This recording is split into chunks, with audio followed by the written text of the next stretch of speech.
Là vers le foie. Avance un peu la caméra. Zoom sur la lésion.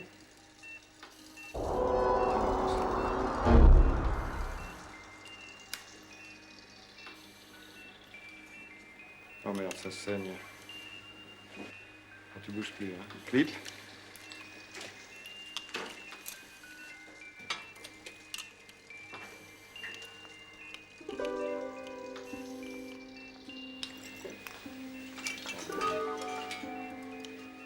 J'arrive pas à faire l'hémostase.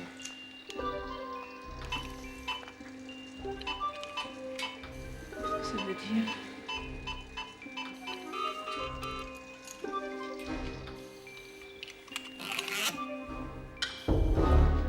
C'est pas normal, j'ai le CO2 qui augmente.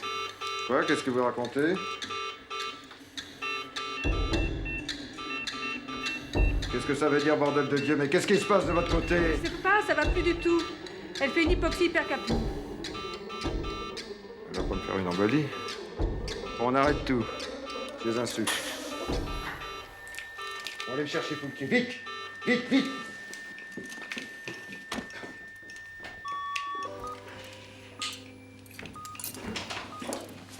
Monsieur Foulquier, venez vite. Il y a un problème avec Madame Vidalec. Quoi encore? Qu'est-ce qui arrive? Je peux pas tout de suite. Mais si, c'est urgent. Putain, merde, c'est pas possible, hein. Reprenez-la au masque. Hein? Bon alors, qu'est-ce qui se passe? Je ne sais pas. Ah, on m'a fait ça. Merde. Merde. 1, Alors? 2, 3, C'est une embolie? 5. Hein? Oui, oui, oui. Où on en est là? Merde, c'est pas brillant. 3, Adrénaline, vite. 4, 5. Merde, elle est plein phare. J'ai mis 1 milligramme pour 10 millilitres. Ouais, très bien. 3, 4, 5. J'ai pas de bouquin quotidien. 2, 3, 4, 5. T'arrêtes pas, masse. 1, 2, 3, 4, 5. Arrête un peu pour voir.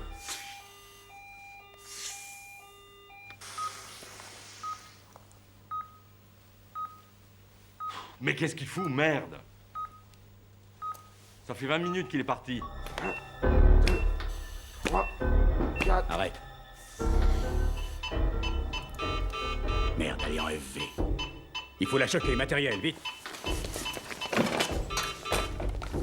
Vas-y, continue, masse. Alors, Régis, qu'est-ce qu'on fait? Tu peux arrêter la salle ou... Oui, c'est ça, fais arrêter tout, on verra ça plus tard. 4, J'ai pas le temps. 5. Mettez 300 joules. 300 joules. 1, 2. Arrête, Trois. François.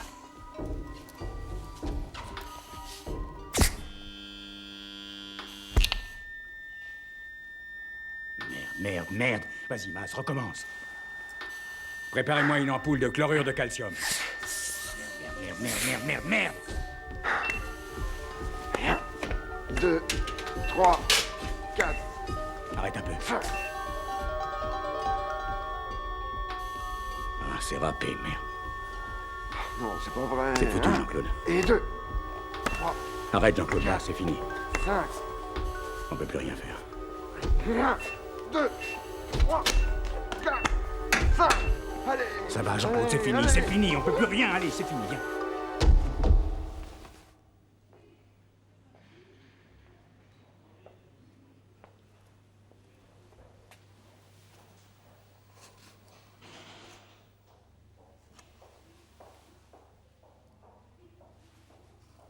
C'est pas facile.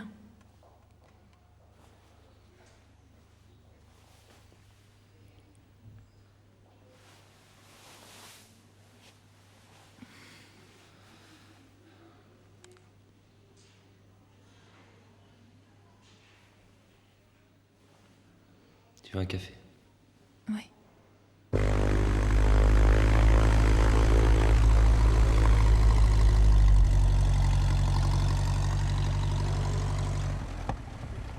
Monsieur Vidalec, on vous demande au téléphone, c'est urgent. Oui, j'y vais.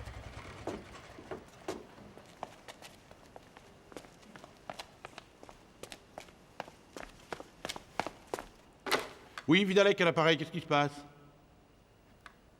Oui? Quel genre de complications? Mais enfin, vous pouvez me dire ce qui est arrivé? Bon, bah d'accord, je viens.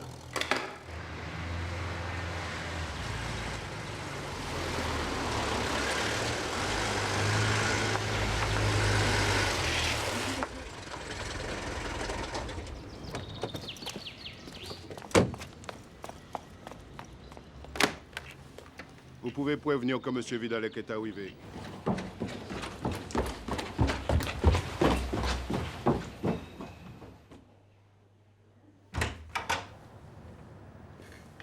Alors, où est-elle? Qu'est-ce qui s'est passé? Calmez-vous, Jean-Louis. Asseyez-vous, asseyez-vous. Asseyez-vous. Écoutez, Jean-Louis. Votre femme a été victime d'un arrêt circulatoire lors de l'intervention et... Un arrêt circulatoire? Vous n'êtes pas en train de me dire que... Monsieur Vidalek,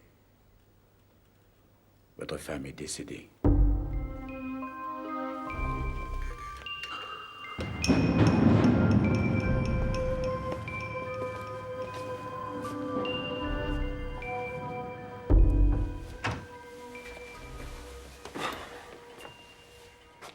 Quelle saloperie, je comprends pas. J'avais fini avec le cystique, je venais d'attaquer la dissection intérhépato-vésiculaire, tout venait normalement. Je te jure que j'ai aucun mal. Pas de cholécystite. Mais non. Non, c'est vrai qu'elle était un peu grosse, mais... Calme-toi, calme-toi. C'est malheureusement le genre de choses qui arrivent. On est dans le même bain, toi et moi. Et on a fait tout ce qu'on a pu. Quoi. Enfin, tout ce qui était possible. Salut Berthelin. Salut. Tu permets? Je t'en prie. Dis donc, t'es au courant pour l'accident au bloc ce matin? Non. Perceval. Sasolio sur Madame Vidalek. La dissection était un peu difficile. Ça a commencé par un arrêt circulatoire. Perceval a merdé. Embolie gazeuse, c'est ça? Ouais, exactement. Oh, c'est pas vrai. J'avais déconseillé cette technique d'opération. On n'opère pas quelqu'un d'aussi corpulent sous Célio. Quel con, hein? Là, je te jure, ça va pas être facile pour lui. Bonjour. Ah, Muriel. Bonjour, Muriel. Monsieur. Les radios de Madame Lefebvre. Merci. Servez-vous.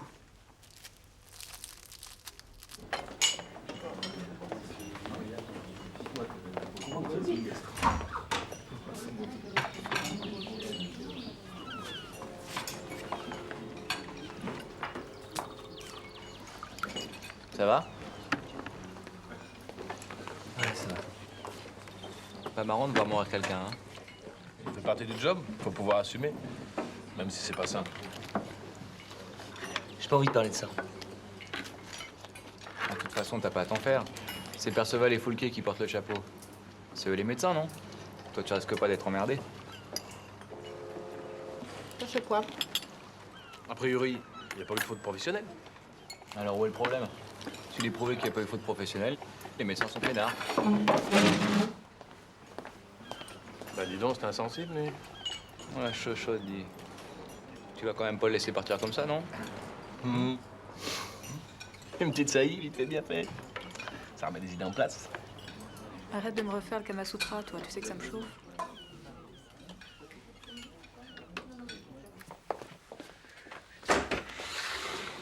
Bon appétit à tous. Jean-Louis, je te vois à 5 heures. Ça va manger? Bonjour, Régis. Ah, oui, hein, qu'est-ce qu'on mange? Ah, merci.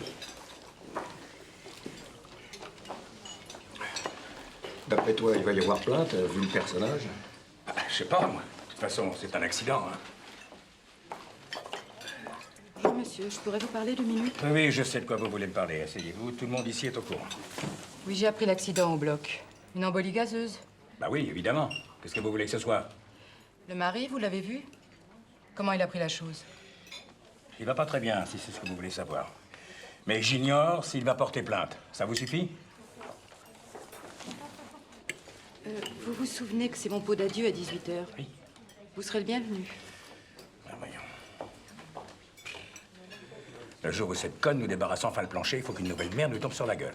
Pas le Paul.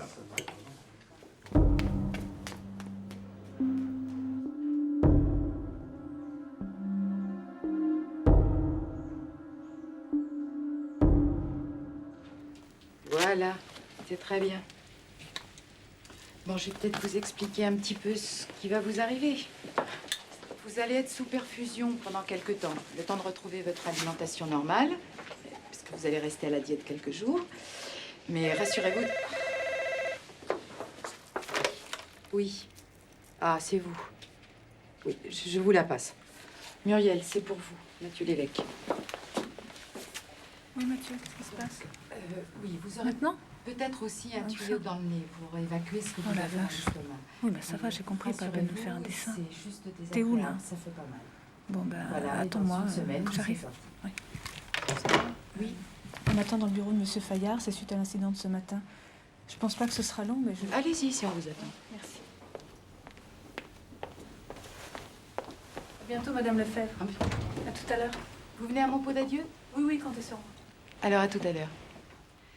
Oui, et le médecin anesthésiste passera vous voir tous les jours.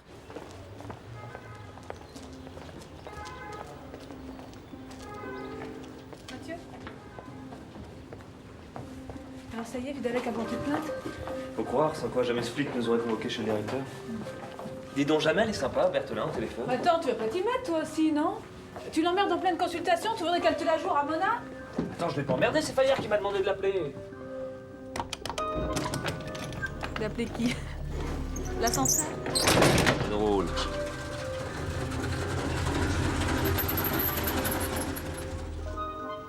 On va pas s'engueuler, non? Allez.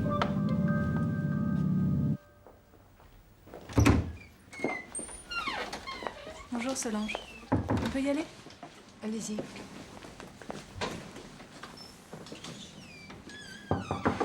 Oui. Monsieur le directeur, vous vouliez nous voir? Voilà nos deux internes. Muriel Clément, Bonjour. Mathieu Lévesque. Bonjour, commissaire Lazowski. Ce monsieur est un policier qui désire s'entretenir avec les personnes qui ont participé à l'opération de Madame Vidalec. Monsieur Vidalec pense qu'il y a eu peut-être négligence, mais comme je le disais à l'instant... Oui, justement, je m'apprêtais à demander 2 ou 3 précisions à cette jeune femme, mais vous allez sans doute pouvoir me les fournir. Qu'est-ce qui s'est passé exactement pendant l'opération? Madame Vidalec a subi une cellio. Autrement dit, une célioscopie. C'est une intervention... Oui, je sais ce que c'est qu'une célioscopie. Ça laisse pas de cicatrice, c'est ça? C'est ça. C'est une opération qui se fait de l'intérieur. On Excusez-moi, utilise... on pourrait peut-être aller dans la salle d'opération, comme ça vous verriez les instruments qu'on a utilisés. Ça serait moins abstrait. Tout à fait. Ma foi. Prévenez Foulquier et Perceval, s'il vous plaît.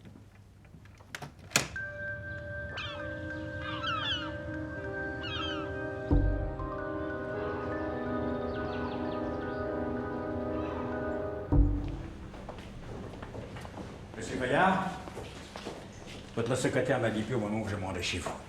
Monsieur, professeur Régis Foulquier, très heureux. Commissaire Lazowski. Très bien. C'est pas vous qui opériez ce matin? Non, c'est le docteur Perceval. Moi, je suis le chef du service anesthésie de l'hôpital. C'est moi qui ai anesthésié Madame Vidalec. Je vous en prie. Et ensuite, quand il y a eu ce problème, j'ai tenté de procéder à sa réanimation. Et je peux vous assurer que le docteur Perceval et moi avons fait tout ce qu'il était possible de faire.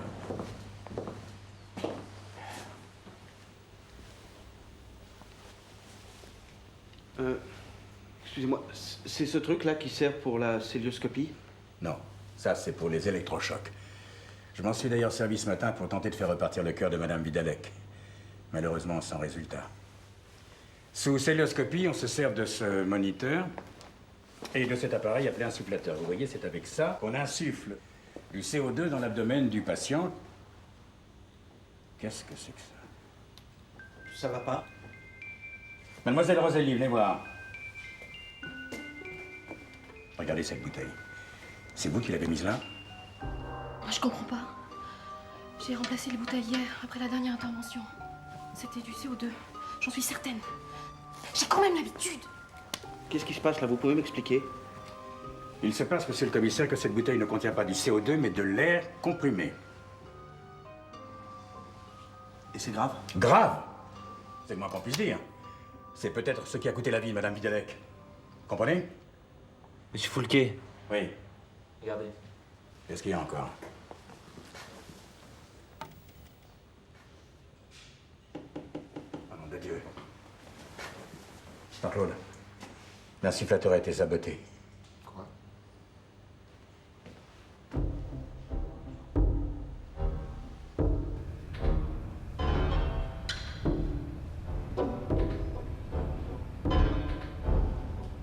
Faut quand même pas déconner. J'ai tout vérifié hier soir, comme je le fais à chaque fois. Personne t'accuse de quoi que ce soit, Sylvana. Ça a dû être fait après ton départ ou carrément, je sais pas, très tôt ce matin. Cette histoire d'air comprimé, c'est un sens. C'est un véritable sabotage. Ok. Faut être dingue pour faire un truc comme ça. Il y a un dingue qui a accès au bloc. Je vois que ça comme explication. Putain. Vous pouvez toujours essayer de la réanimer, Madame Vidalec.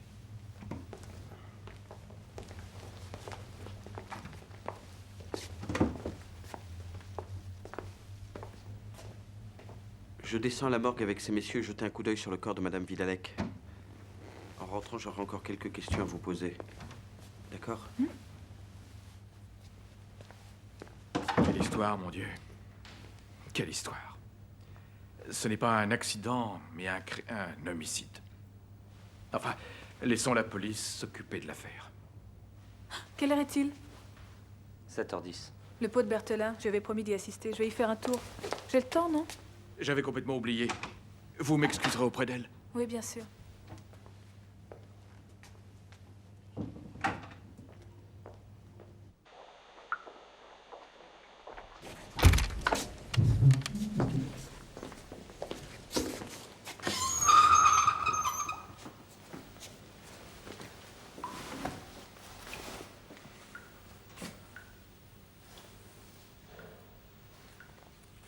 Évidemment, à l'examen externe, le corps ne présente aucune trace de violence.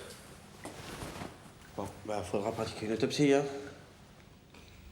Je doute que ça vous apprenne quelque chose. Moi, maintenant qu'on est un peu tranquille, pouvez-vous m'expliquer comment le sabotage de votre appareil a pu entraîner le décès de Madame Vidalec? Vous connaissez le principe de la celluloscopie, monsieur le commissaire? Vaguement. Mon médecin m'en a parlé, mais sans rentrer dans les détails. Alors, si je dois y passer, j'aimerais autant que... C'est une opération qui se pratique à l'aide d'une petite caméra. On la fait pénétrer dans l'abdomen du patient grâce à un petit tube qu'on appelle un trocar.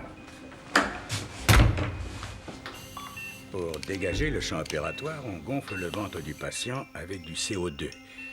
La pression du CO2 ne doit pas être trop forte et elle est contrôlée pour cela par un manomètre. Or, notre manomètre a été trafiqué. Le saboteur s'est arrangé pour que l'aiguille reste bloquée, voyez-vous.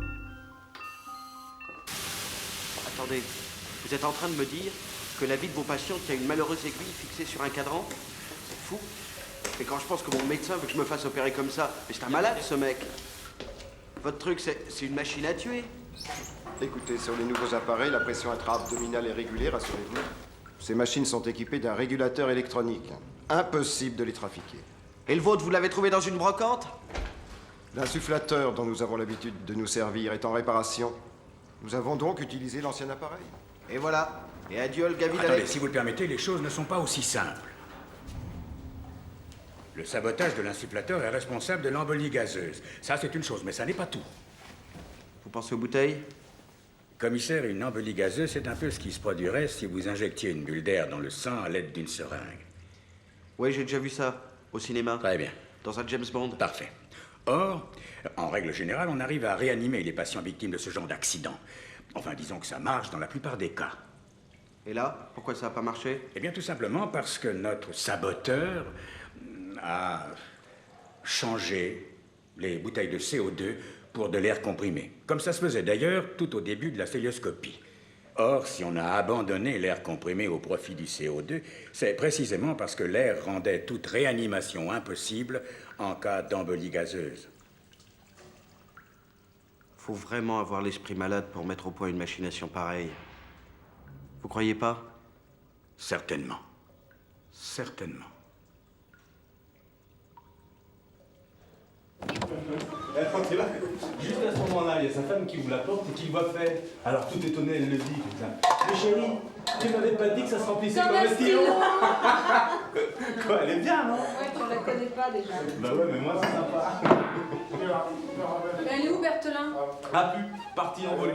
Elle est venue, elle a vu, elle s'est tirée, Berthelin. C'est que c'est connerie. C'est bien son pot, non?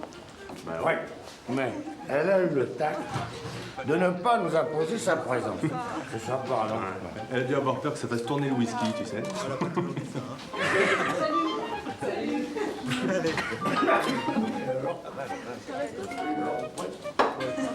Allez, c'est quoi ces conneries? Elle est où? Écoute, ça fait une demi-heure qu'elle s'est tirée. Je crois qu'il y avait trop peu de monde, ça l'a fait flipper. Toi, tu peux rester. On commençait justement à trouver que ça manquait de femmes ici. Eh, il paraît que c'est pas un accident, Madame Vidalec.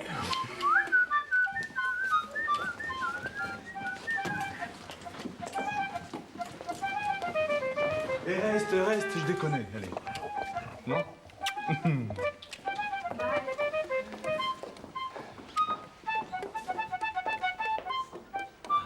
Et d'après vous, qu'est-ce qui a été visé à travers ce double sabotage? Là, commissaire, c'est une question à laquelle il est très difficile de répondre, comme vous l'imaginez bien. Toutefois... Ben, il me semble qu'il y a peu de chances pour que ce soit moi. Parce que normalement, je n'aurais pas dû me trouver en salle d'opération ce matin. Comment ça, expliquez-moi? Il y a, en temps normal, 2 anesthésistes titulaires dans le service. Le docteur Durieux, qui participe à un congrès à Nantes, et le docteur Berthelin. Mais le docteur Berthelin a été appelé sur une urgence ce matin, de sorte qu'il ne restait plus que moi pour pratiquer toutes les anesthésies prévues au programme. Et vous avez su ça quand? Précisément ce matin, quand le docteur Berthelin m'a prévenu qu'on avait besoin d'elle aux urgences. Elle? Alors c'est une femme? Oui. Et vous croyez qu'elle est toujours à l'hôpital? Ah, bah si, je suis bête. Elle doit y être. C'est son dernier jour et elle offre un pot dans le bureau des anesthésistes. Bon, on peut aller la voir? Oui.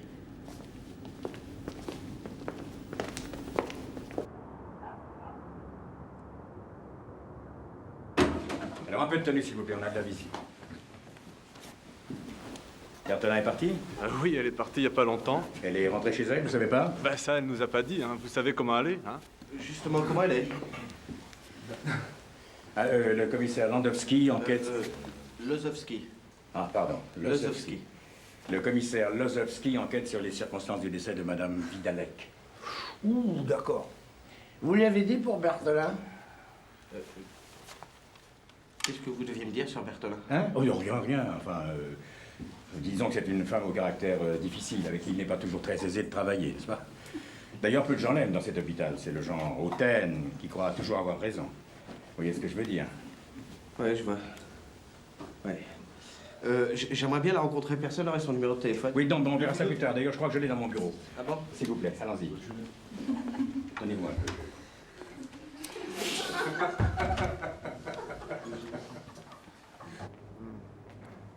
Commissaire, si vous n'avez plus besoin de nous... Qu'est-ce qui vous fait croire ça? J'ai encore des tas de questions à vous poser. D'ailleurs, je pense que je vais demander au directeur de l'hôpital de mettre un bureau à ma disposition. Ça sera plus pratique pour tout le monde. Vous croyez pas? Vos questions, vous tenez absolument à nous les poser ce soir? Tout ça est très embêtant, commissaire. Moi, j'ai un dîner très important Oui, bah, ce écoutez, soir. Mais... moi, il faut que j'aille voir le jeune interne qui a découvert le sabotage. Ah. Vous avez qu'à téléphoner pendant ce temps-là pour dire que vous rentrerez tard.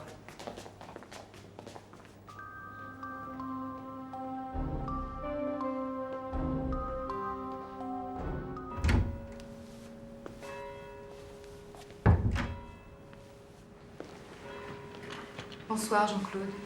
Qu'est-ce que vous faites là, Berthelin? On m'a dit que t'étais toujours dans l'hôpital.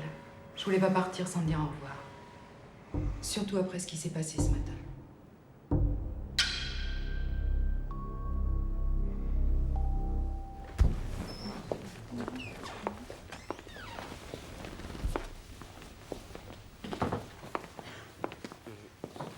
Excusez-moi, j'ai essayé de joindre le docteur Berthelin, mais je suis tombé sur son répondeur. Vous ne savez pas où elle a pu aller? Aucune idée. Non, non, moi non. Vous la connaissez bien? Je travaille sous sa responsabilité.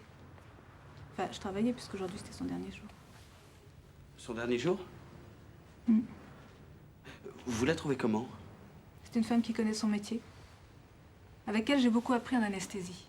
Enfin, pas seulement en anesthésie. Avec les malades, elle est formidable. Humaine. On peut pas en dire autant de tout le monde. On m'a dit qu'il y a des gens qui l'aiment pas. Qui ça, on? Perceval? Foulquier? Ils ne l'aiment pas parce qu'elle se soumet pas toujours à leur autorité, c'est tout. C'est vrai que c'est une femme assez froide quand même. Pas facile. Pas avec les hommes, elle est comme ça. Si elle s'entendait pas avec les docteurs Perceval et Foulquier, on peut pas imaginer que pour son dernier jour, elle ait voulu leur jouer un sale tour. Vous pensez pas? Vous voulez dire qu'elle aurait pu... Mais c'est monstrueux comme insinuation. Impossible. Même pour se venger. Jamais elle aurait fait quelque chose pouvant entraîner la mort d'un patient, c'est absurde. Et puis je vois vraiment pas comment elle aurait eu le temps de saboter l'insufflateur ce matin. Ce matin? Pourquoi pas hier? Parce que normalement c'est elle qui devait anesthésier Madame Vidalec. Si elle l'a pas fait, c'est parce qu'on l'a appelée aux urgences. Elle pouvait pas le savoir avant. Vous pouvez me raconter comment les choses se sont passées exactement? C'est simple. On est arrivés en même temps, le docteur Perceval et moi, dans la salle d'opération. Il y avait Sylvana qui préparait les instruments et Muriel. Alors Berthelin est encore arrivé. Elles nous ont dit que Berthelin n'était pas encore arrivé. Alors Monsieur Perceval a estimé qu'on avait un peu de temps. Et il m'a proposé d'aller boire un café. Ça faisait pas 10 minutes qu'on était partis que Sylvana est venue nous chercher. Berthelin vous parlait. Berthelin voulait nous voir. Tout de suite, a précisé Sylvana. Berthelin ne pouvait pas assurer l'anesthésie de Madame Vidalec. On venait de l'affecter en catastrophe aux urgences, remplacer son collègue, le docteur Gillin. Et puis elle est partie en nous plantant là. Le professeur Foulquier est arrivé un quart d'heure après. On s'absente beaucoup dans votre hôpital, on dirait. C'est un concours de circonstances. Vous étiez là quand le docteur Berthelin a été appelé aux urgences? Non, c'est-à-dire qu'elle a été bipée avant d'arriver à la salle d'opération. Elle est allée répondre, après ça, je n'ai pas revu. J'ai dû m'absenter pour aller chercher du curare. Quand je suis revenue, elle était déjà partie. Et vous? Ben oui. Puisqu'elle m'a demandé d'aller chercher le docteur Perceval et Mathieu. Mais pour aller les chercher, vous avez dû la laisser seule en salle d'opération? Ça m'a pris 2 minutes. Et ça vous paraît pas suffisant pour trafiquer votre bidule? C'est beaucoup trop court. À moins. À moins? À moins d'avoir tout préparé. Et encore. Bon. Bon, je crois que pour ce soir, j'aurai pas d'autres questions à vous poser. On peut s'en aller?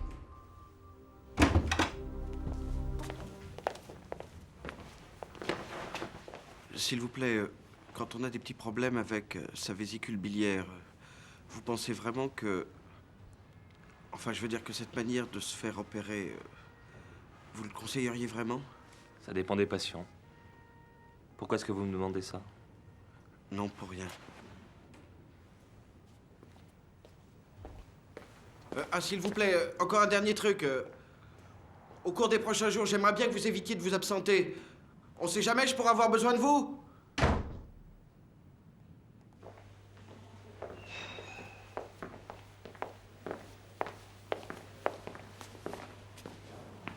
Voilà votre bureau, monsieur.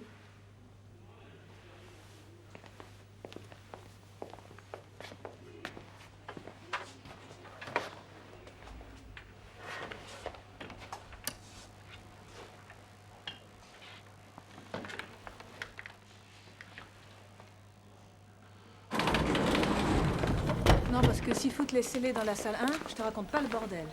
Tu fais quoi là? Tu rentres chez toi? Bah, je sais pas, ça dépend. Qu'est-ce que tu fais, toi? Bon, bah, moi, je vous laisse. À demain. Ciao, Sylvana. Salut. Bah ma voiture est en panne. Grave? Je sais pas encore. Pour pas m'emmerder, je squatte une piole ici. Et tu veux me la faire visiter, c'est ça?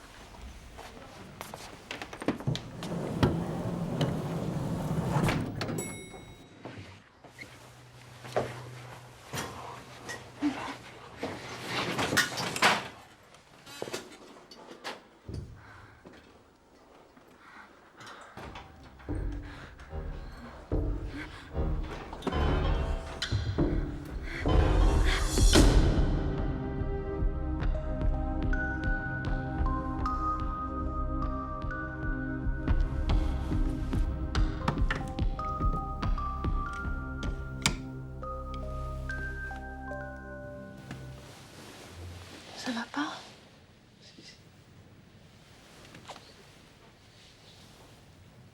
C'est à cause de ce qui s'est passé ce matin. Trop. Je pense à ma fille aussi. Je devais aller la voir ce week-end, mais avec cette histoire, je peux pas pouvoir. T'as qu'à la faire venir. Tu connais pas sa mère.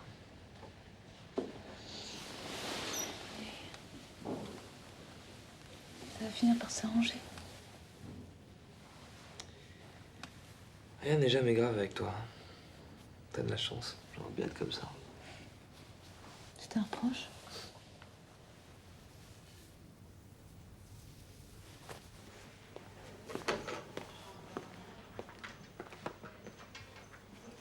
Geneviève, c'était Mathieu. Allons bon, qu'est-ce qui se passe encore? Je voulais te dire que je risque d'avoir un problème samedi pour aller prendre Émilie. Tu peux me la passer? Tu te fous de moi? Écoute, Geneviève, j'y peux rien. Ma voiture est en panne et je pense pas... T'as qu'à prendre le train, merde. Tu pleures sans arrêt après Émilie. Pour une fois que ça m'arrange que tu viennes la chercher, tu m'annonces que tu peux pas parce que ta voiture est en panne. Tu prends les gens pour des cons ou quoi? Il n'y a pas que la voiture. Ah bon? Quoi d'autre? On a eu un problème ce matin à l'hôpital. Une patiente qui est décédée au bloc. Le mari a porté plainte et la police est venue cet après-midi. Étant donné les circonstances, on m'a demandé de pas quitter la ville pour l'instant. Attends, mais qu'est-ce que c'est ton histoire? Une bavure? Tu vas pas commencer à t'emmêler, c'est assez compliqué comme ça. Dis donc, je pensais une chose, Mathieu, puisque tu peux pas bouger. C'est moi qui vais venir. Salut!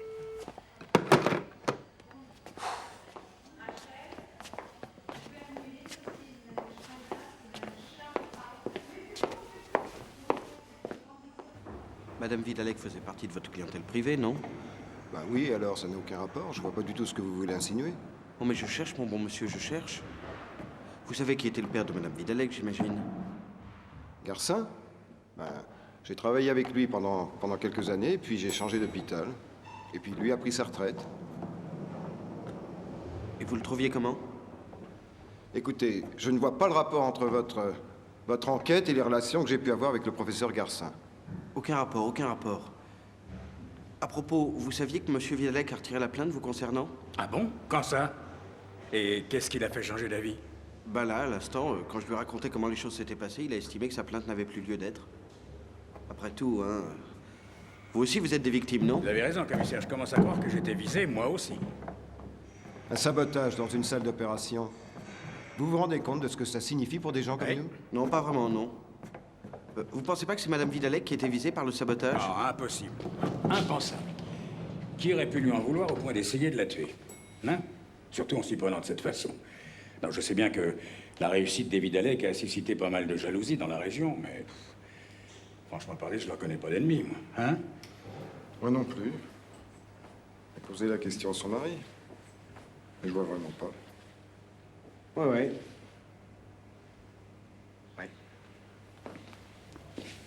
Ouais. Ça reste un règlement de compte entre médecins. Ça donne pas vraiment envie de se faire opérer, votre truc, hein? Enfin.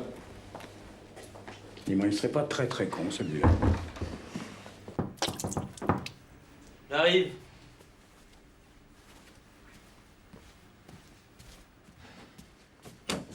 Oh, Geneviève, putain, il a fallu que tu viennes. Oui, je sais, j'arrivais un peu tôt, mais ça roulait bien, surtout. C'est ici que t'es installé? Bien. Écoute, ça sert à rien que tu sois là. Je t'ai déjà tout raconté au téléphone. Et puis je crois pas que la police ait envie qu'il y ait... Écoute, laisse-moi faire mon métier, s'il te plaît. La police, je m'en charge. Toi, je veux juste que tu me facilites les choses à l'hôpital. Maintenant, si tu veux pas, je me passerai de toi. Hein. Tu me fais royalement chier. Et puis je te préviens... Bonjour. Muriel. Muriel Clément qui travaille avec moi. Geneviève, mon ex-femme. Ce matin, je passe un peu. Oui.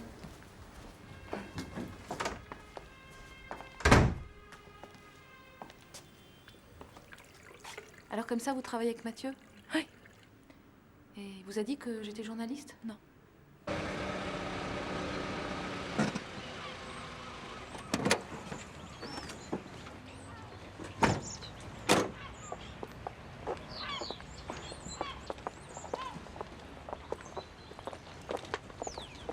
Docteur Berthelin?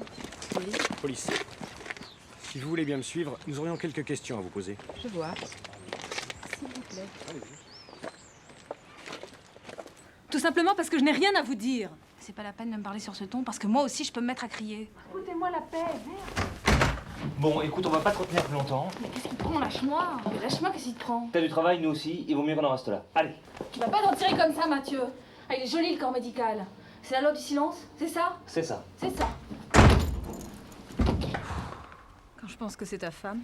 Ex-femme. Et comment ça se fait qu'elle soit déjà au courant? Quand je lui ai téléphoné hier, j'ai fait une connerie. Elle m'a eu par surprise. Bon, bah, t'as intérêt à prévenir Perceval et Foulquier. Et Fayard aussi. Parce qu'à mon avis, c'est que la première d'une meute qui va pas tarder à rappliquer.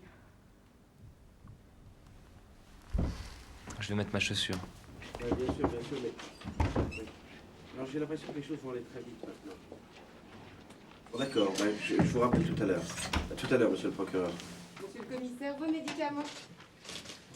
Je me suis renseignée. Alors, les difficultés sont maximales en cas de cholécystite aiguë, où l'individualisation du cystique par rapport au cholédoque est délicate du fait du caractère hémorragique et inflammatoire de la dissection. Inflammatoire? Vos médicaments?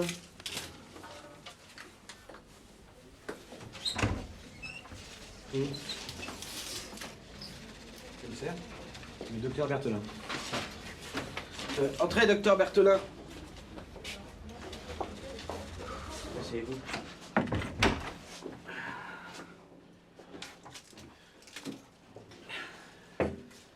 Ah, ça y est, on vous a enfin retrouvé. On vous cherchait depuis hier soir. J'ai droit à ma vie privée, non? Très privé d'ailleurs, d'après ce qu'on m'a dit. Les gens vous décrivent comme quelqu'un de particulièrement secret. Les gens? Et quels gens? Perceval, Foulquier? Vous savez, nous nous tolérons, tout au plus. Ils ont dû vous le dire. Alors c'est pas à eux que je vais raconter ma vie. J'ai cru comprendre en effet que vous ne jouiez pas au docteur Falamour. Pourquoi vous vous aimez pas d'ailleurs? Vous pouvez m'expliquer? C'est une longue histoire. Docteur Perceval, c'est la femme de Mathieu, elle voudrait vous voir. On va faire une photocopie rapidement de ce dossier. Bonjour, docteur. Bonjour. Je suis Geneviève, la femme de Mathieu Lévesque. Je peux vous parler un instant? Écoutez, en ce moment, j'ai vraiment pas beaucoup de temps. Juste une minute. J'ai appris ce qui s'est passé hier au bloc et je voudrais 2-3 précisions. Et en quoi ça vous intéresse? Mathieu vous a pas dit? Je suis journaliste. Pour ce qui est de Foulquier, il fait barrage à mon agrégation. Il préfère des gens, disons, plus dociles. Et quant à Perceval, il prend ses décisions sans me consulter, si vous voyez ce que je veux dire. Non, justement, je vois pas. C'est le bon Dieu qui vous punit, commissaire. Je voulais dire qu'il arrive parfois à Perceval de prendre des décisions inappropriées. Comme? Comme par exemple ce choix d'opérer Madame Vidalec sous célioscopie. Pour moi, il était évident que sa corpulence allait poser des problèmes. Vous savez, je l'ai noté dans la feuille d'anesthésie. Parce que j'ai vu Madame Vidalec en consultation avant l'opération. Mais enfin, c'est quand même pas sa corpulence qui l'a tué. Un appareil a été saboté, vous le savez bien. On m'a dit ça, en effet. Ça a pas l'air de vous émouvoir. Un des principes en anesthésie, et en médecine en général d'ailleurs, c'est de garder un sens clinique. On ne doit pas faire confiance aux appareils. Qu'est-ce que vous essayez de me dire? Je croyais Mathieu divorcé. Oui, nous le sommes. Mais nous avons conservé d'excellentes relations. C'est pour ça qu'il m'a téléphoné pour m'informer de ce qui s'était passé. Eh ben, j'aurais préféré qu'il s'abstienne. Tout ce que je peux vous dire, c'est qu'il me paraît pas opportun de parler de ça dans les journaux. Pas encore, c'est trop tôt. Vous comprenez? Rassurez-vous, je ne veux créer ni remous ni scandale. Mais ma position est un peu particulière, du fait de la présence de Mathieu. Enfin, je veux dire, nous avons une petite fille. J'ai dû vous en parler. Je vois pas le rapport. Vous savez comment sont les enfants. Je ne voudrais pas à l'école qu'on vienne lui dire que son papa a été mêlé à une affaire d'homicide et que je ne sache pas quoi lui répondre. Rassurez-vous, je pense que vous n'avez absolument rien à craindre de ce côté-là. On ne sait jamais. Disons que j'aimerais bien être la première informée si des faits nouveaux venaient à se produire. C'est la mère qui vous parle, pas la journaliste. Je comprends. Écoutez, je pense que Mathieu sera parfaitement à même de vous renseigner le cas échéant. Excusez-moi.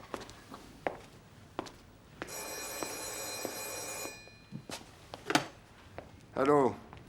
Oui, Régis. Berthelin? Ils lui ont mis le grappin dessus? Tout de suite, ça m'arrange pas du tout. Bien, d'accord, j'arrive. Je te rejoins. Bon, excusez-moi, mais je suis pris à l'extérieur.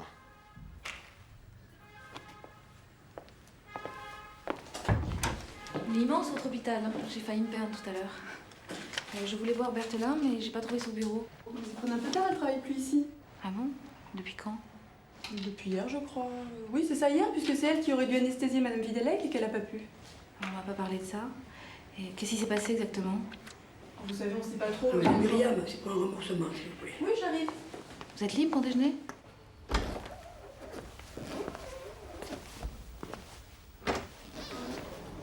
Dis donc, ça va, vous êtes assez nombreux pour les surveiller, vos petits cadrans.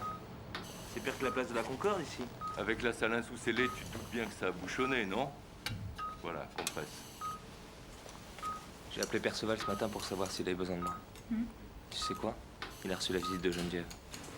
Elle est gonflée. Qu'est-ce qu'il lui a dit? J'en sais rien. Je l'ai pas eu lui directement, mais sa secrétaire. En tout cas, elle est toujours dans l'hôpital. Elle devait passer voir Fayard et ensuite aller aux urgences. Oh, les anesthésistes, mais qu'est-ce que c'est que ce bordel? Un peu de silence, hein? Laissez-nous travailler, merde! Faut l'arrêter, Mathieu. Si tu la laisses faire, elle va foutre le bordel dans tout l'hôpital. J'ose même pas imaginer l'article qui risque de nous pondre.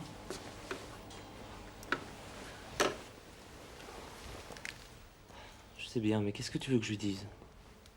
J'en sais rien, moi, mais faut qu'elle se calme. Tu dois savoir la prendre. C'est ta femme, après tout.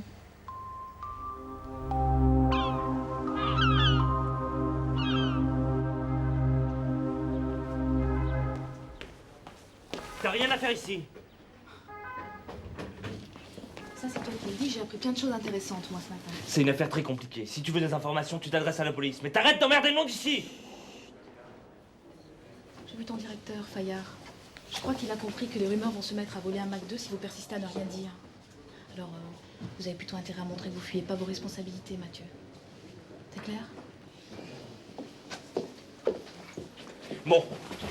Je suppose que de toute façon, tu changeras pas d'avis? Non. Alors, si t'as des questions à poser, autant que ce soit à moi. Chambre ou cafétéria?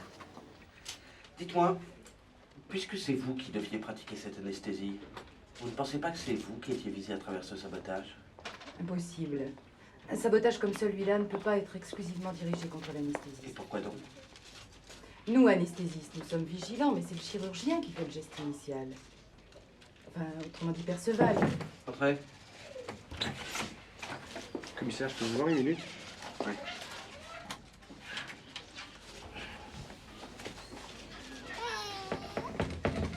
Juste pour vous dire que Foulquier et Perceval vous attendent.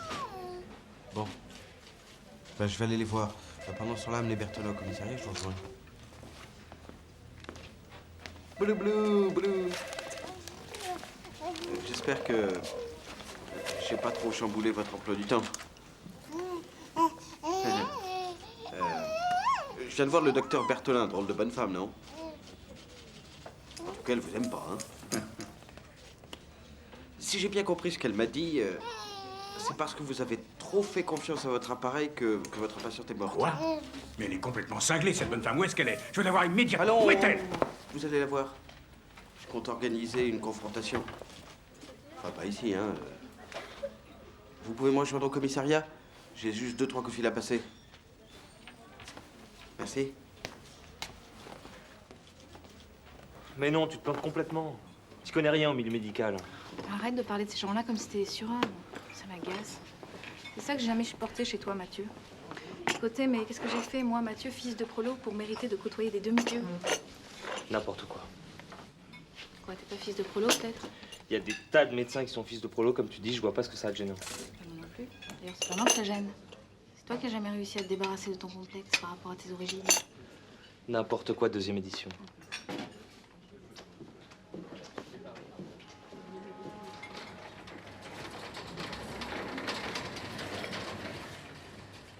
Je te dise, Mathieu, moi, je crois que tu protèges quelqu'un.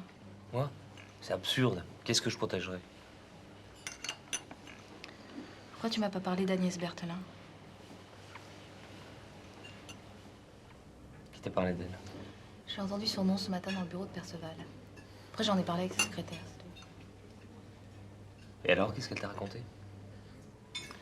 En gros, que tout le monde était assez content de la voir partir. À une exception près, ta copine de ce matin, la Muriel Clément. Muriel travaillait sous sa responsabilité jusqu'à hier. Elles s'entendent bien, c'est vrai, mais je vois pas ce que tu insinues. Ils s'entendaient tellement bien que Muriel a peut-être voulu venger sa copine en sabotant la machine, tu vois. Dans le genre, quand Berthelin n'est pas là, tout fout le camp. T'es complètement givré. Muriel est incapable de faire une chose pareille. T'es amoureux? Je sais que c'est pas elle. Admettons. Alors c'est Berthelin. Impossible. Mais pourquoi impossible? Parce que je vois pas quand est-ce qu'elle aurait eu le temps de saboter l'insufflateur entre le moment où elle a été appelée aux urgences et le moment où elle a quitté le bloc. Attends, une nuit, c'est pas suffisant pour saboter la machine? Parce que le toubib Gilin, celui qui a perdu son père et qu'elle a remplacé, il l'a prévenu la veille au soir, entre 9 et 10 heures. Ce qui lui a laissé à elle toute la soirée et toute la nuit pour faire son petit travail. Première chose. Deuxième chose, j'ai eu ta fille ce matin au téléphone. Elle m'a demandé d'embrasser son papa. Alors, j'embrasse son papa. Au revoir.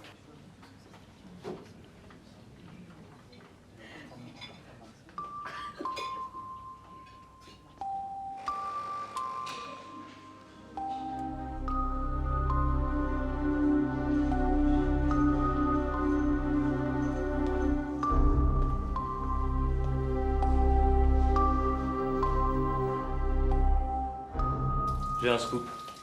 Berthelin. C'est la veille que Gilin lui a demandé de le remplacer. Il l'a appelé vers 9-10 heures. Vous comprenez ce que ça veut dire? Attends, où tu vas là? Ta petite femme qui a trouvé ça? Je sais pas ce qu'elle t'a raconté, mais tu vas quand même pas imaginer que c'est Berthelin qui a trafiqué l'insufflateur, non? Mais réfléchis un peu, merde. C'est vrai, tu fais chier à prendre systématiquement sa défense. C'est pas une sainte quand même, hein? Hein, Durieux?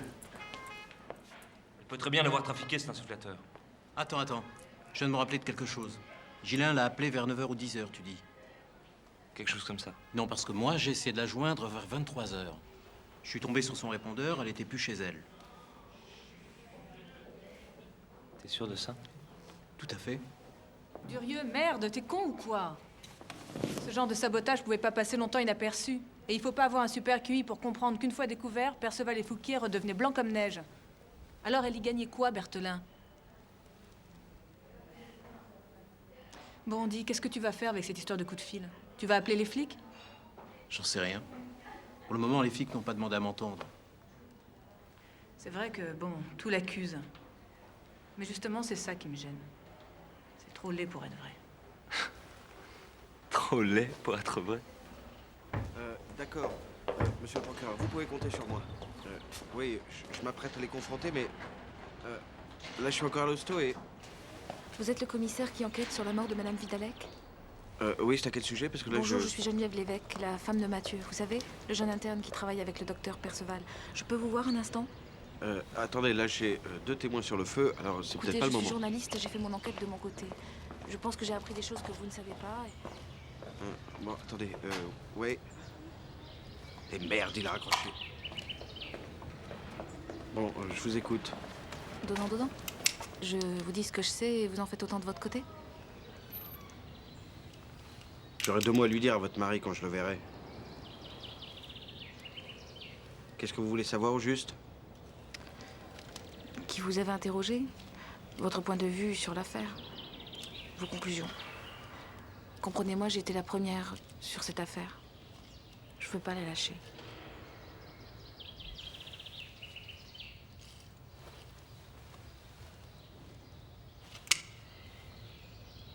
Bah voyons toujours ce que vous avez à m'apprendre.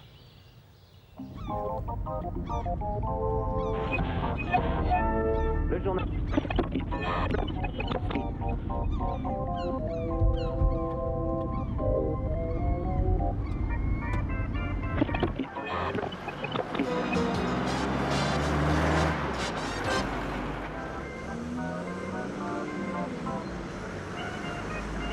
Voilà, c'est juste ici. Ouais.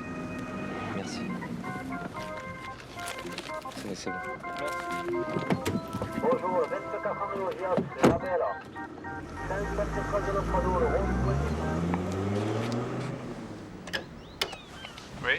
Bonjour, je suis un des internes du docteur Perceval, Mathieu Lévesque. Merci.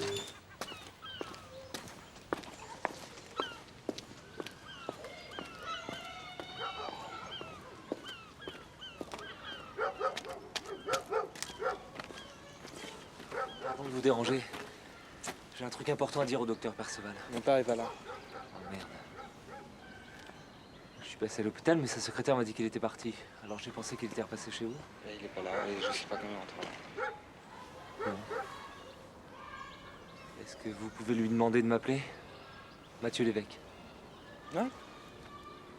Merci, c'est important.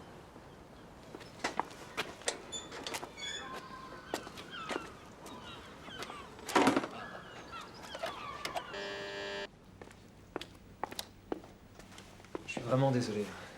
Je suis venu en taxi, mais je l'ai laissé repartir. Faut que j'en appelle un parce que dans le quartier, c'est difficile d'en trouver. Un bel téléphone est là.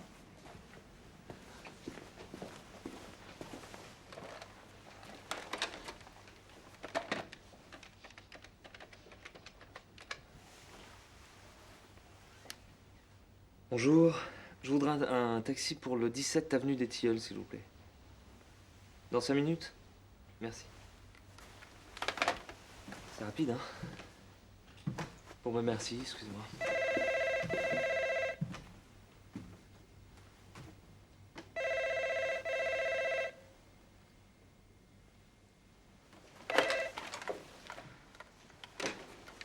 Allô? Et c'est grave, faut qu'on vienne? Ok, bon bah j'attends ici alors. Merci. Bah, si vous vouliez le voir, c'est raté. Il a eu un malaise et on vient de l'emmener à l'hosto.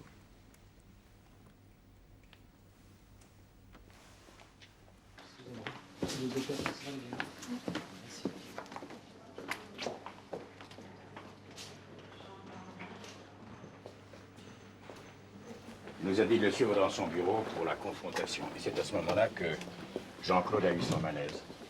Je savais pas qu'il avait le cœur fragile. C'est incroyable comme on connaît si peu les gens avec qui on travaille. À ce propos, sa femme et son fils, vous les connaissez? Jacqueline et Laurent, bien sûr.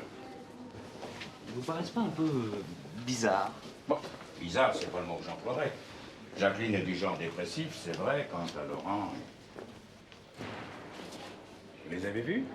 Je suis passé chez eux tout à l'heure, j'avais quelque chose à dire à Perceval. Ils m'ont fait un drôle d'effet. Oui, c'est une famille étrange. Un fils à la limite de la délinquance, une femme dépressive, et Jean-Claude qui compte parmi les meilleurs chirurgiens du département. À propos de femme, il m'a dit que la vôtre était venue le voir. Mon ex-femme. Elle est journaliste. Ah. C'est pour ça que je voulais voir Perceval. En bavardant avec des gens aux urgences, elle a appris que Gilin avait appelé Agnès Berthelin la veille pour lui demander de le remplacer. Vous vous rendez compte? La veille? Ça voudrait dire qu'elle a eu toute la nuit pour... Vous avez raison, mon petit Lévesque. On connaît peu les gens avec qui on travaille. Vous pensez que c'est elle? Ben, qui d'autre? Ouais, je sais pourtant que ça paraît tellement énorme. Bon, écoutez, on va pas se mettre à accuser quelqu'un qui n'a pas encore été jugé, hein? Après tout, en France, la présomption d'innocence, ça existe, même pour les Berthelin. Dites-moi, votre femme, enfin votre ex-femme, elle compte écrire un article? Je sais pas, sans doute. Mais ne craignez rien, je vais lui dire de se Non, calmer non, un non, peu. non, non, ne dites rien. Je ne pense pas qu'on puisse tenir longtemps la presse à l'écart de cette affaire. Et d'ailleurs, je me demande même si ce serait une bonne chose. Alors, si elle veut en parler, qu'elle le fasse. Bien évidemment, sans porter de jugement prématuré. On est bien d'accord là-dessus, hein? Après tout, grâce à vous, elle doit connaître le milieu médical. Ça lui évitera au moins de raconter trop de conneries. On peut penser ça, en effet. Docteur Berthelin, veuillez considérer qu'à partir de maintenant, vous êtes en garde à vue. C'est tout l'effet que ça vous fait. C'est l'avocat de Berthelin.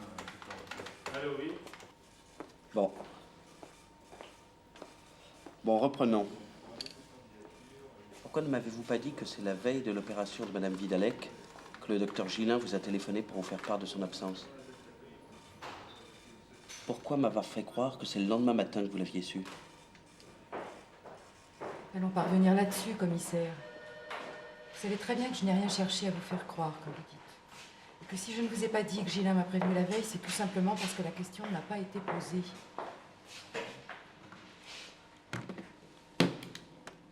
Et le professeur Foulquier? Pourquoi vous l'avez pas prévenu plus tôt? Il devait être 22 h quand Gillin m'a appelé. J'allais pas déranger le professeur Foulquier chez lui à cette heure-là. D'ailleurs, je me rappelle très bien avoir dit à Gillin que j'appellerais Foulquier le lendemain, dès mon arrivée à l'hôpital. Vous pouvez vérifier, c'est pas un secret. Vous voulez parler au commissaire Lossowski? Et après 22 h, vous avez fait quoi? Vous allez me coucher. Seul? Oui.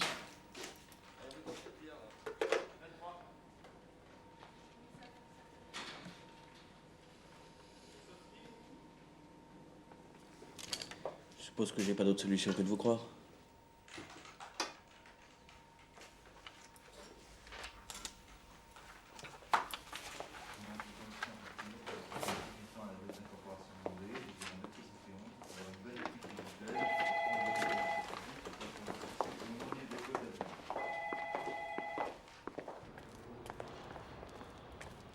Donc, t'es au courant pour Berthelin? Bah oui, j'espère qu'elle a un bon avocat. Hein. Moi, tout à l'heure.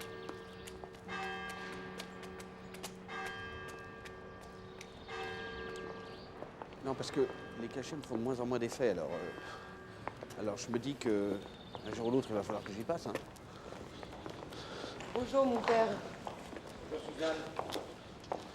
Non, écoutez-moi, combat de vésicule. Je trouve que vous avez attendu trop Oh, longtemps. excusez-moi. Pardon, vous avez des nouvelles du docteur Perceval? Il va bien? Ça va, il se repose. Il est bien soigné, je suppose. Ah, au fait, j'ai reçu la visite de votre femme. Vous saviez pas? Ça doit pas être tous les jours la fête avec elle, non? Nous sommes divorcés, je me sens pas responsable de ses actes. Et puis elle fait son métier après tout. Ouais, ça, elle le fait bien. Elle le fait très bien. Docteur, s'il vous plaît. Oui. Vous vouliez me voir pourquoi exactement? S'il vous plaît. Non, je voulais vous voir tous les trois parce que j'aimerais avoir votre avis sur une déclaration que m'a faite le docteur Berthelin. D'après elle, les docteurs Perceval et Foulquier seraient des incapables parce qu'ils n'ont pas réagi comme ils devraient le faire. Sabotage ou pas, Madame Vidalec n'aurait pas dû mourir. Vous en pensez quoi, vous? C'est très subjectif comme appréciation. Le sabotage a été réalisé de telle sorte qu'il me semble difficile d'affirmer une chose pareille. Il paraît, c'est toujours le docteur Berthelin qui parle, il paraît qu'un bon chirurgien ou un bon anesthésiste ne fait jamais confiance aux Ça, c'est instruments. vrai. C'est la vérification clinique qui compte avant tout. Il y a donc eu faute du docteur Perceval. Ou du moins négligence. Non, on ne peut parler ni de faute ni de négligence dans un tel cas. Mais enfin, bordel, il aurait quand même pu vérifier ses instruments avant d'opérer, non? Le bloc est préparé la veille. Une fois que les appareils sont mis en route, on vérifie juste leur fonctionnement, c'est tout. C'est moi qui ai tout vérifié. Ah. J'ai rien vu. Tout allait bien. J'ai remplacé les bouteilles de CO2 par des neuves parce que les anciennes étaient vides. Et puis voilà. Et le matin, en vérifiant, vous avez pas pensé à vérifier? Puisque je l'avais déjà fait, j'ai pas prêté attention. J'ai été la dernière à quitter le bloc la veille de l'opération. Et le matin, tout était comme je l'avais laissé. Peut-être parce que rien n'avait bougé. Comment ça? Il ne vous est jamais venu à l'idée que le sabotage a peut-être eu lieu après l'opération? Pour maquiller une faute, par exemple. Eh, attendez, là, c'est très grave ce que vous dites. D'après vous, qu'est-ce qui aurait pu faire ça? D'après vous.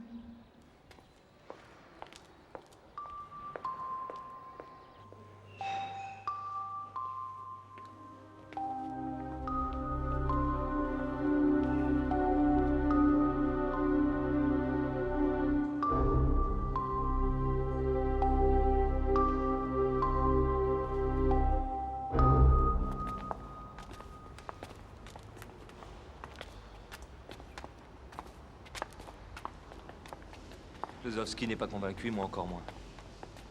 Il n'y a qu'un type qui pourrait nous renseigner, c'est Perceval. Et comme il n'est pas en état de le faire... Est-ce que tu crois que quand ça ira mieux, il va dire « Bravo, t'as trouvé ». C'est bien moi qui ai saboté l'insufflateur pour faire chier cette salope de Berthelin. Mais comment tu peux imaginer une seconde que Perceval soit capable de faire une chose pareille? Et pourquoi pas Foulquier pendant que tu y es? Pourquoi pas? Je suis sûre que c'est ce que pensait Vidalec quand il a porté plainte. Bah, où tu vas? Tu viens pas dîner avec nous? Me fais pas chier. J'en ai ras le cul de toi, de Berthelin, de cet hôpital, de tout. Ok? Oh, sois pas con. Qu'est-ce que tu vas faire tout seul dans ta chambrette?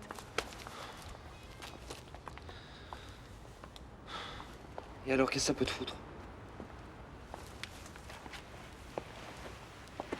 Allez, on reste avec toi. Allez. Alors, qu'est-ce qu'on fait? On va au resto.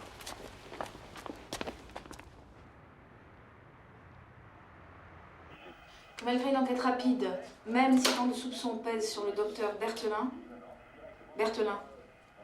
le fait d'être placé en garde à vue ne saurait signifier que l'on est coupable. Point. Tu me relis le dernier paragraphe? Ouais. Ouais. Non, c'est super. Tu me le places demain, en première page. Hein. Ouais. Je t'embrasse, bien sûr, je t'embrasse. Champagne.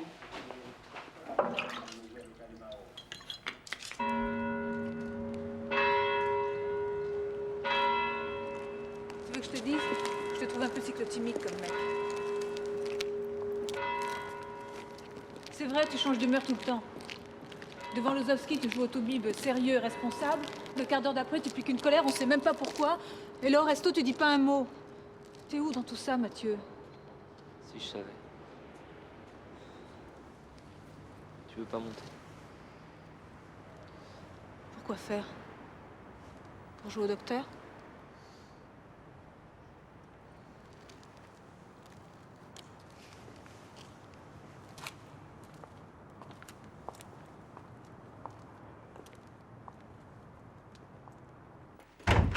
Le premier papier sur l'affaire, on rentre partout. Je tenais absolument à te le remettre en main propre.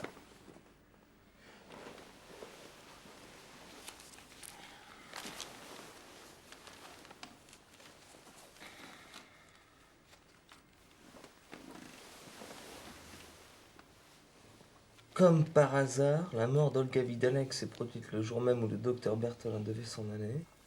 Oui, tu te rends compte de ce que t'as écrit? Bah quoi, c'est pas vrai peut-être? Mais on s'en fout que ce soit vrai ou pas. C'est ton comme par hasard qui est dégueulasse. C'est monstrueux, c'est diffamatoire, un truc comme ça. Oh, tu te calmes et tu prends tes gouttes.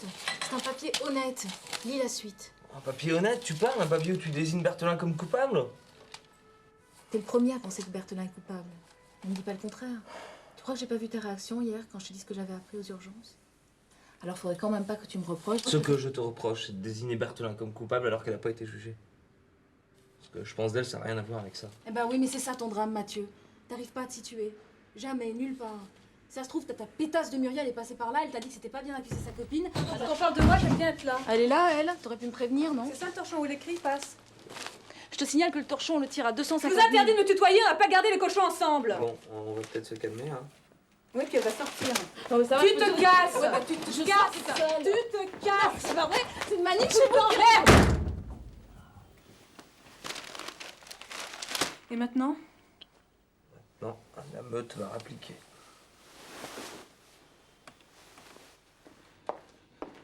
Oui, monsieur le procureur, j'ai vu ça, oui. Berthelin? Non, pas grand-chose depuis hier, non. Bah, justement, j'allais organiser une perquisition. L'autre médecin va mieux, oui. Docteur Lévesque, s'il vous plaît, une petite question. T'en as mis du temps. T'es passé voir Perceval? Il dormait. Ah. Par contre, j'ai vu notre cher directeur. Autant dire qu'il n'a pas apprécié le papier de Geneviève. Bon, tu me raconteras ça dehors. Viens.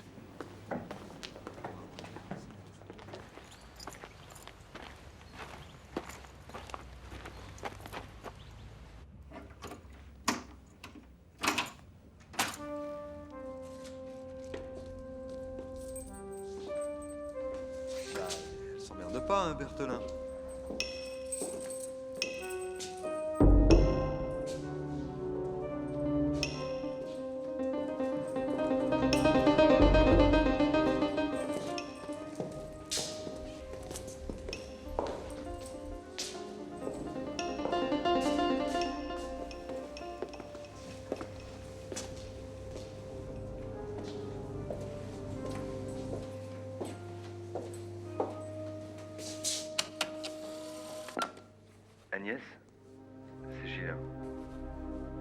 de te joindre à l'hôpital.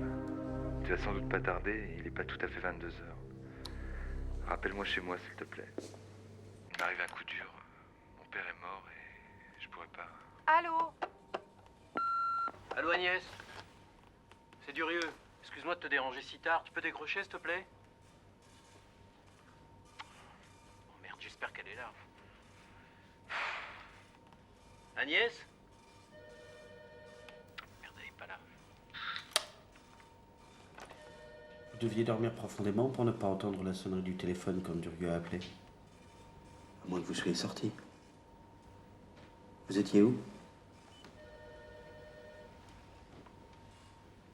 Écoutez, commissaire, j'ai ma conscience pour moi. J'ai rien à me reprocher.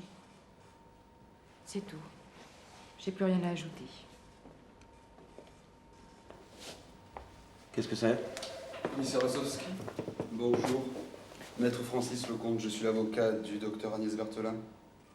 C'est pas possible, elle a pas pu faire un truc pareil. Elle a peut-être pas entendu le téléphone? Elle était peut-être sous sa douche? Je sais pas, moi. Changeons.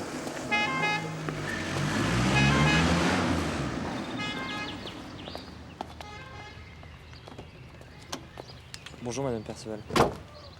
Vous me reconnaissez? Mathieu Lévesque. Je suis passé chez vous l'autre jour. Je viens de voir votre mari, il va beaucoup mieux. Vous connaissez mon mari depuis longtemps? Je travaille avec lui depuis 2 ans. Vous le trouvez comment? Qu'est-ce que vous voulez dire? Vous l'estimez? Vous pensez que c'est un bon chirurgien? Bien sûr. C'est un homme pour lequel j'ai la plus grande estime. C'est une ordure. Et un lâche. Et qu'est-ce que... Vous me croyez pas? Vous travaillez sous la responsabilité d'un salaud. Il est capable de tout. Pour rien dans ce qui est arrivé à Madame Vidalec, si c'est ce que vous voulez dire. Vous devez savoir que l'appareil a été saboté. Vous allez pas me dire que vous croyez à cette histoire? S'il vous plaît, une photo. Qui est-ce? La femme de Perceval. C'est une femme assez bizarre. Si vous savez ce qu'elle m'a dit? Je veux bien vous croire, mais reconnaissez que cette histoire de message, de coup de fil, c'est très embarrassant. Comment se fait-il que vous n'ayez pas décroché lorsque Durieux vous a appelé? Je n'étais pas là. Et où étiez-vous?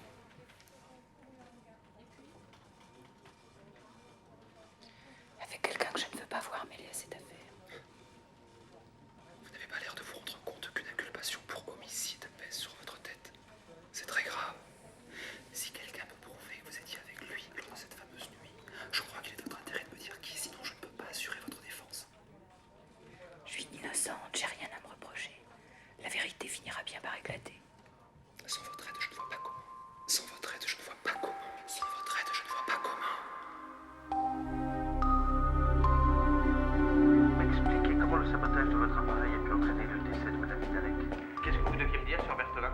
Si elle s'entendait pas avec les docteurs Perceval et Foulquier, on ne peut pas imaginer que pour son dernier jour, elle ait voulu leur jouer un sale tour. Vous pensez pas?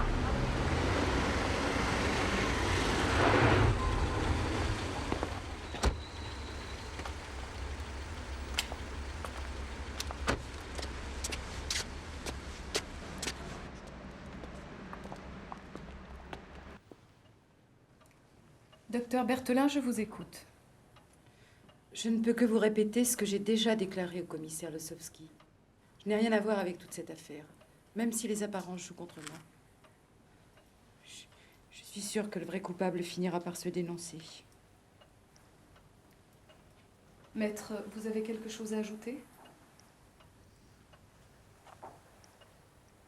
Non, je crois que tout a été dit. Dans ce cas, docteur Berthelin, je vous informe que vous êtes inculpé d'homicide avec préméditation. Vous allez être placé sous mandat de dépôt et conduite à la prison Saint-Jean afin d'y être incarcéré.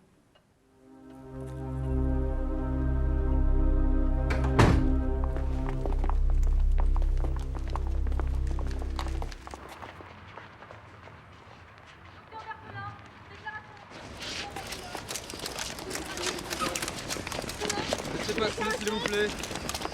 Docteur Berthelin! Le docteur Agnès Berthelin a été conduite à 15h30 chez le procureur qui lui a notifié sa mise en examen, puis elle a été entendue par Anne-Marie de Rennes, juge d'instruction chargée de cette affaire, qui a décidé son incarcération. En fin de journée, Roger Lafargue, procureur de la République... Allô? Ah, bonsoir, monsieur. Demain? À quelle heure? Bon, d'accord, très bien. À demain.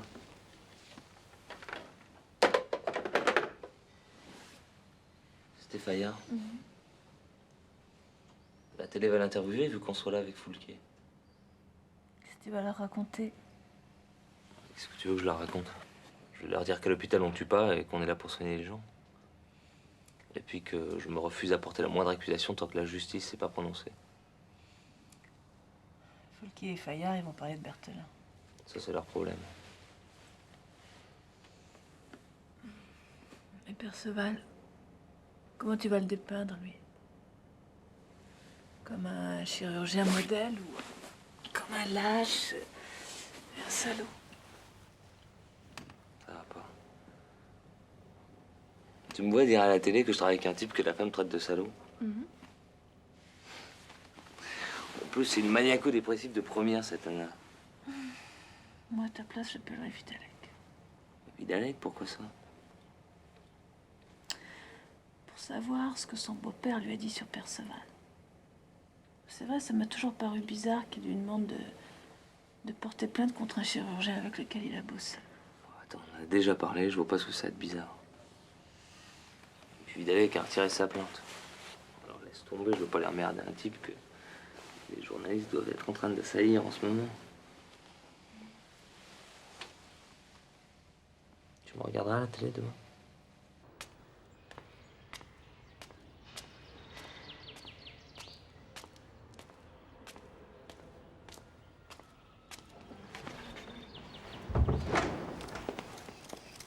Tante a indiqué que l'on visait à la fois le docteur Perceval et moi-même. Et quelles sont ces conditions? On s'est arrangé, à la faveur d'un concours de circonstances, pour que je sois obligé d'assurer l'anesthésie générale de Madame Vidalec, que le docteur Perceval, chirurgien, devait opérer. Quels étaient vos rapports à tous deux avec le docteur Agnès Berthelin? Difficile. D'ailleurs, tous les gens qui ont travaillé avec le docteur Berthelin reconnaissent qu'il s'agit d'une personnalité rétive, autoritaire. Est-il vrai que le docteur Berthelin a refusé votre autorité? En effet.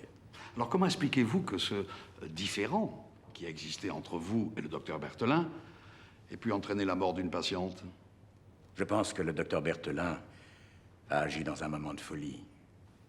Si c'est elle, et mon Dieu, tout semble le démontrer, je ne crois pas qu'il puisse s'agir d'un geste froid. Ce serait vraiment trop monstrueux. Et vous, docteur Lévesque, partagez-vous cet avis? Non. Le docteur Berthelin a un tempérament difficile, c'est vrai, mais après y avoir longuement réfléchi, je ne pense pas que ce soit elle qui ait fait ce sabotage. Pourtant, tous les faits sont contre elle. Justement, c'est... comment dire?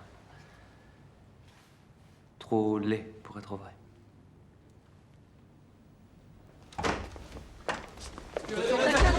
Soyez gentil, laissez-nous passer. Quelle est votre opinion sur le docteur Berthelin? Comme je l'ai déjà dit, je ne pense pas que le docteur Berthelin soit coupable. Il y a des saboteurs. C'est elle qui t'a convaincu ou t'as appris quelque chose? Tu connais ce mec? Un peu, mais il va pas jouer longtemps. Foulquier est toujours là? Oui, je crois bien. Faut vraiment avoir un esprit de malade pour mettre au point une machination pareille. Attendez, là, c'est très grave ce que vous dites. D'après vous, qu'est-ce qui aurait pu faire ça? Bon. Et alors, qu'est-ce que ça prouve? D'accord, mais dans ce cas, c'est qui le saboteur d'après toi? Comme toi, mon vieux. J'en sais foutrement rien.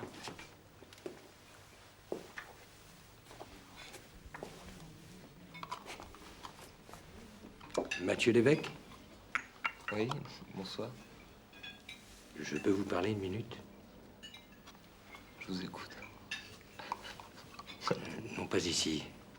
Si vous n'y voyez pas d'inconvénient. À tout de suite.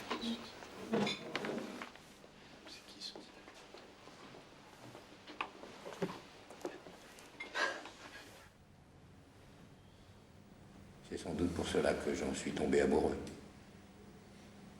Pourquoi elle n'a pas dit qu'elle avait une relation avec Avec un prêtre? Vous êtes catholique? J'ai fait ma première communion, mais à part ça... Alors vous n'avez sans doute jamais entendu parler des compagnes secrètes. C'est ainsi que l'on appelle les femmes qui ont une relation amoureuse avec un ecclésiastique. Elles sont plus nombreuses qu'on ne le croit. Elle a fait cela pour me protéger, pour protéger notre amour. Et aussi parce que pour elle, quand on est innocent, on n'a rien à craindre de la justice, qu'il s'agisse de celle des hommes ou de celle de Dieu. Enfin, de là à se laisser mettre en prison. Il aurait suffi de dire qu'elle se trouvait avec vous après le coup de fil du docteur Gillin. Vous ne comprenez pas. Je comprends pas. Si on voulait formuler les choses différemment, on pourrait dire que pour elle, la vérité finit toujours par éclater et les vrais coupables par se faire prendre. Enfin, elle est quand même accusée d'un meurtre. Ça l'avance à quoi? Je suis désolé, mais ça me dépasse un truc comme ça. Pour être franc, moi aussi.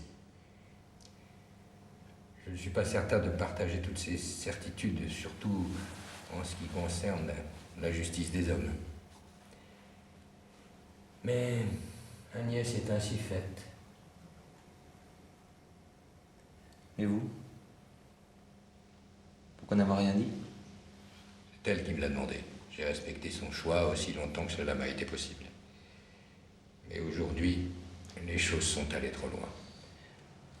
Pourquoi vous adressez à moi plutôt qu'à la police? Le scandale est inévitable, mais j'ignore ce qui va se passer ensuite. Alors, avant d'aller trouver ce commissaire, je tenais simplement à vous remercier pour ce que vous avez dit ce matin, à la télévision.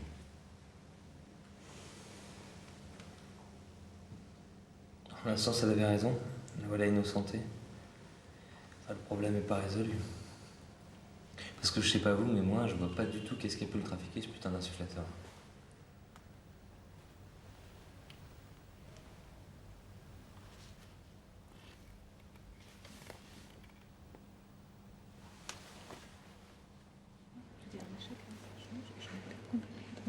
Madame Perceval? Excusez-moi, je m'appelle Muriel Clément, je travaille avec Mathieu Lévesque. Vous le connaissez, je crois. Ah oui, ce jeune homme. Je viens chercher mon mari. J'ai pas le temps. Je voudrais juste vous parler une minute. À quel sujet? Au sujet de votre mari, précisément. Docteur Berthelin, s'il vous plaît. Docteur Berthelin, s'il vous plaît. Pardon, messieurs. Déclaration, docteur Berthelin, s'il vous plaît. Docteur Berthelin, excusez-nous maintenant. Comptez-vous poursuivre le docteur Fouquier en diffamation? Non, je n'engagerai aucune poursuite, tout ça est trop sordide. Vous comptez vous battre pour la défense des compagnes secrètes d'ecclésiastiques? Les circonstances ont voulu qu'une relation que je souhaitais garder secrète Soit révélée au grand jour. Je suis libre, mais cette liberté n'a plus aucun sens pour moi. Docteur Berthelin, s'il vous plaît, encore un mot. S'il vous plaît, docteur Berthelin, encore un mot. Excusez-nous. Docteur Berthelin, s'il vous plaît, comment s'est passée votre détention? Docteur Berthelin, s'il vous plaît. Monsieur, s'il vous plaît. Docteur Berthelin. Dis donc, t'es un beau salaud, toi. T'étais au courant pour l'histoire du curé? Évidemment, tu le connaissais, mais t'as rien dit, bien sûr. Le résultat, le voilà, le résultat. C'est dans tous les kiosques ce matin. Je passe pour quoi, moi? Tu tiens vraiment à ce que je te le dise? Ouais. Pour une conne. Tu récoltes ce que t'as semé. Faut assumer maintenant. En tout cas, je vais te dire, il y en a un que j'ai dans le collimateur, c'est Foulquier. Parce que je m'apprête à écrire sur lui, il va s'y reprendre à 2 fois avant de lancer ses accusations à légère, celui-là. Attends. Le jeune interne irascible qui, seul contre tous, continue à nier l'évidence. C'est moi, ça? Bah oui. Tu m'aurais dit ce que tu savais plutôt que de me bousculer, j'aurais pas écrit ça. Pardon. Tiens, la madone des scalpels. Manquait plus qu'elle. Tu veux que je repasse plus tard? Non, non, reste. Je lui laisse s'en aller. Oui, oui, je m'en vais. Je vous laisse. De toute façon, votre histoire de merde, j'en ai plein le dos. Ça fait des semaines que je voulais partir en week-end. Bientôt 80 ans, l'acteur déborde de projets et s'apprête à incarner Léon Tolstoï et Pablo Picasso. Plus de 360 ans de carrière internationale et 2 Oscars. C'était déjà pas facile, mais là, ça va être franchement compliqué pour voir ma fille. Le droit de visite, ça existe, non? Enfin, au moins, ça aurait eu l'avantage de lui apprendre ce que c'est que la déontologie en matière de journalisme. Oui, ben en parlant de déontologie, je viens de voir la femme de Perceval. Elle venait chercher son mari. Tu sais ce qu'elle m'a appris? Qu'une mort sur table, il en a déjà eu une il y a quelques années, quand il travaillait dans le service du docteur Garcin. Une affaire difficile, il s'est planté, ça a foiré. Perceval, une mort sur table? Mais il m'en avait jamais parlé. Bah attends, tu penses bien qu'il allait pas s'en vanter, non? En plus, c'était un fils d'immigré, pas une Madame Vidalec. Alors ils ont étouffé l'affaire. Et puis après, il a changé d'hôpital et visiblement, pendant quelques années, il a eu la main plus heureuse. Ça sert à quoi la célioscopie, hein? Les gens sortent plus vite de l'hôpital. Ouais, ça enrichit la sécu, c'est tout.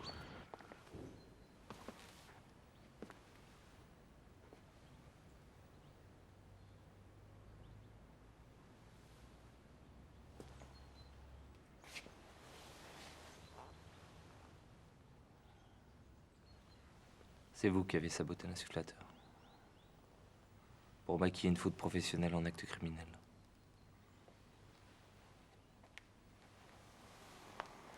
C'est Berthelin qui t'a dit ça? La salope. M'avait pourtant promis. Berthelin? Vous voulez dire qu'elle était au courant? M'attendait dans le bureau le soir où le flic est venu pour nous interroger. Oh, elle avait tout compris.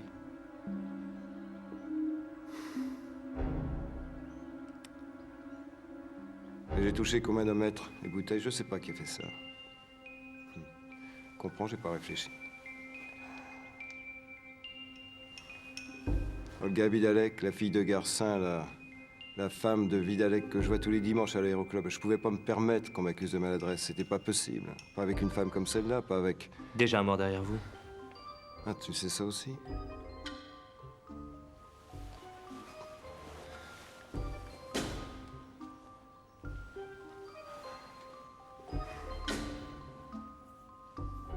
Peu importe. Alors Berthelin savait, elle vous l'a dit. Elle a tout compris. s'est bien rendu compte que les soupçons risquaient de se porter sur elle, alors elle a essayé de me responsabiliser, Elle m'a dit qu'elle me dénoncerait pas. Elle attendait que je le fasse. Elle avait confiance. Elle se trompait, on dirait. Oh, j'y ai songé, mais j'ai senti pris à la gorge, et puis le courage m'a manqué, voilà. Et puis j'ai pas pu.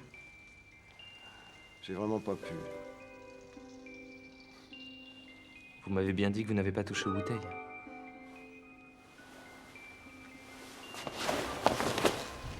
Je te jure que c'est pas moi.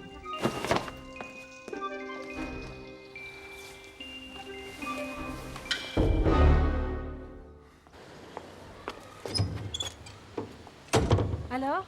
Je te raconterai, faut qu'on passe à l'hosto. Hé, y a pas écrit taxi, là, hein. Tiens, prends les clés. T'as qu'à conduire un peu. Attends, je peux pas. Non, c'est pas ça. Ça va te paraître un peu con, mais... toute cette histoire de voiture en panne, c'est du pipeau. La semaine dernière, j'étais pris d'un coup de cafard, j'ai un peu abusé sur l'alcool. J'ai pris ma bagnole et je suis parti. Je voulais voir ma fille. J'ai même pensé l'enlever à sa mère. Je suis pas allé bien loin. J'avais pas fait 30 bornes que je suis tombé sur les flics. Alcotest et forcément retrait de permis pour conduite en état d'ivresse. C'est un peu con, mais j'avais honte de te l'avouer, c'est pour ça que j'ai monté tout ce baratin. Toi et tes complexes. Mathieu. Mais merde, quand est-ce que tu vas grandir et t'assumer un peu? Ça va, je te promets, je commence aujourd'hui. Toute cette histoire m'a ouvert les yeux sur pas mal de choses. On y va? Allez.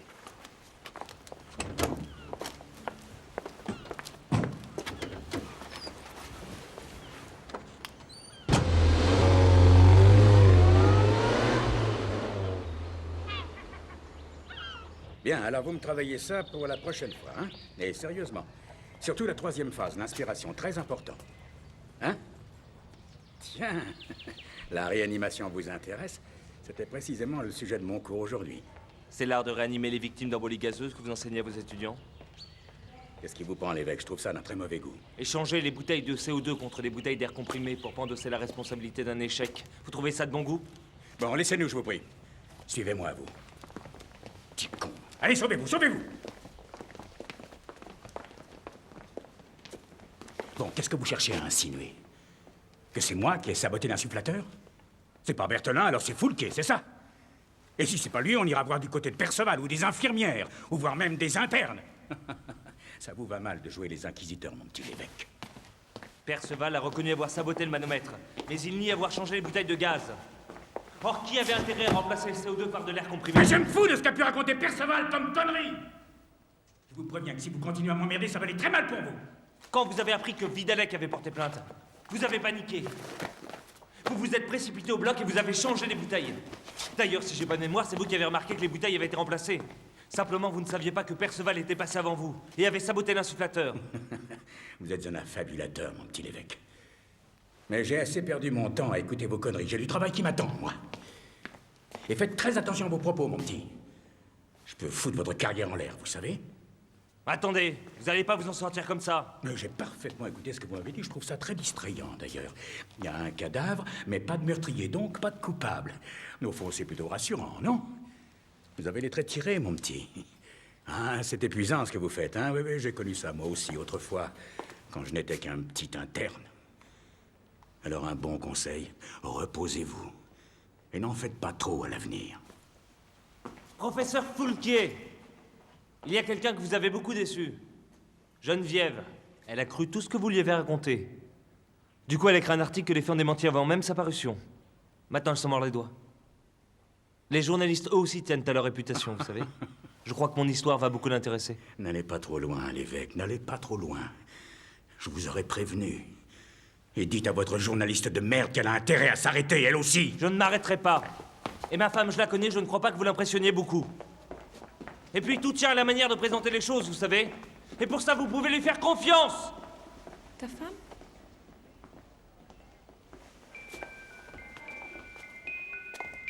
Et maintenant, qu'est-ce qu'on fait? T'as le temps? Quoi? Je t'emmène ailleurs.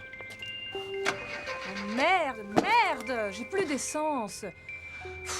Ça, c'est une vraie panne. Qu'est-ce qu'on fait? On y va à pied. C'est loin? Ouais.